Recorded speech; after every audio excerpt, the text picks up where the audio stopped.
کھڑا ہوں آج بھی روٹی کے 4 حرف لیے.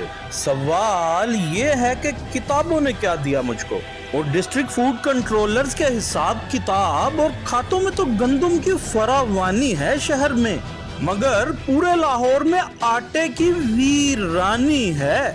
ویرانی کیسے نہ ہو جب چوکیدار ہی چور سے مل جائے. یعنی گندم سرکاری گوداموں سے فلور ملوں تک جاتی ضرور ہے، مگر آٹا بن کے مارکیٹ میں واپس نہیں آتی، بلکہ عوام کے نام پر ملنے والی یہ سبسیڈائز گندم محکمہ اور فلور مل مالکان کی ملی بھگت سے اوپن مارکیٹ میں بلیک میں فروخت کر دی جاتی ہے. 2020 میں اینٹی کرپشن پنجاب نے فوڈ کنٹرولر کے آؤٹ آف کنٹرول ہونے پر نہ صرف محکمہ کے ملازمین پر پرچے درج کیے، بلکہ محکمہ فوڈ اور فلور مل مافیا کے گٹھ جوڑ کو توڑ کر فلور مل سے عوام کے نام پر حاصل کی گئی سبسیڈائز گندم کے ضمن میں لاکھوں روپے واپس حاصل بھی کیے تھے. اب تو آپ سمجھ ہی گئے ہوں گے کہ کیوں سرکاری گودام گندم سے بھرے پڑے اور آٹا مارکیٹ سے ختم ہے.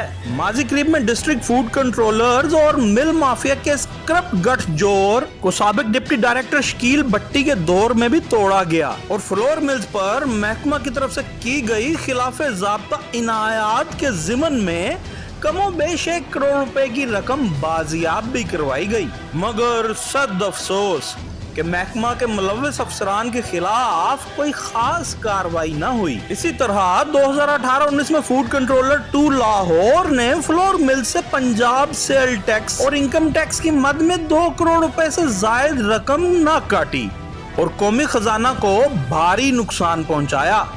سوال یہ ہے کہ کیا فوڈ کنٹرولر صاحب اپنے کسی ذاتی ملازم کو کبھی 2 کروڑ روپیہ معاف کریں گے جو انہوں نے حاتم طائی کو پچھاڑتے ہوئے اپنے محکمانہ قوانین کے خلاف فلور ملز کو معاف کر دیا؟ تو یہ کہ یہ بات نومبر 2019 میں محکمہ کی ہائی کمان کے علم میں آنے کے باوجود آج تک کچھ بھی نہ کیا گیا ہے.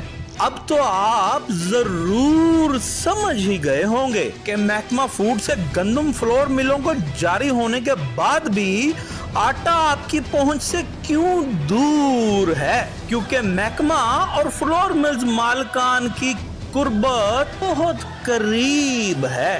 عدیل شجاع، خبرستان لاہور.